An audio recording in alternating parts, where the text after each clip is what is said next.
Adibade Moudassir. Monsieur, chers étudiants, c'est avec la plus grande modestie que je me retrouve devant vous aujourd'hui pour aborder la question de savoir si la loi sur l'avortement est-elle une avancée ou un recul. La loi sur l'avortement a fait ses débuts depuis le temps de la colonisation, où la présence d'une forte stigmatisation des femmes recourant à l'avortement se fait ressentir, pour des raisons religieuses et éthiques. La sexualité avant le mariage et les grossesses non désirées étant mal vues de la société, et les problématiques médicales et les risques qui en découlent. Au cours des années 2000, en particulier en 2003, l'avortement fut autorisé pour sauver la vie d'une femme enceinte sur la vigilance uniquement de médecins reconnus par le gouvernement béninois.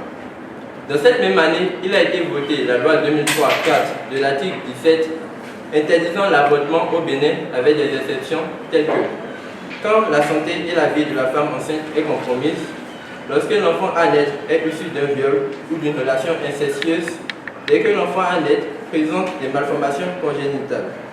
Mais en 2021, les statistiques du gouvernement montrent que près de 200 femmes décèdent en silence chaque année de suite d'avortements clandestins.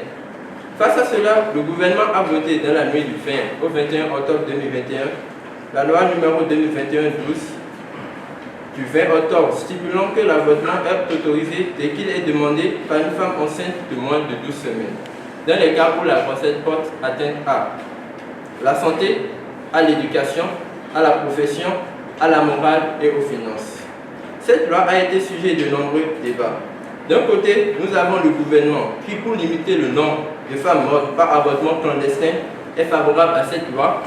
Et de l'autre côté, nous avons l'Église catholique qui s'oppose farouchement à cette loi en avançant qu'il s'agit d'une atteinte à l'éthique, à la morale de la vie humaine. L'Église demeure dans l'optique que toute vie humaine a son importance, même si elle n'est pas encore visible. En résumé, la loi sur l'avortement est très bénéfique pour la femme enceinte dans les cas suivants. Lors d'un viol ou en situation d'inceste, quand l'enfant à naître présente des malformations et lorsque la vie et la santé de la femme est en danger. Néanmoins, cette loi ne doit être en aucun cas une source de liberté pour toute femme qui se laisse aller au désir charnel dans l'espoir d'avorter en cas de grossesse. La vie de l'enfant à naître a la même importance que celui d'un homme vivant. Cette loi est un couteau à double tranchant qu'il faut utiliser avec. Merci.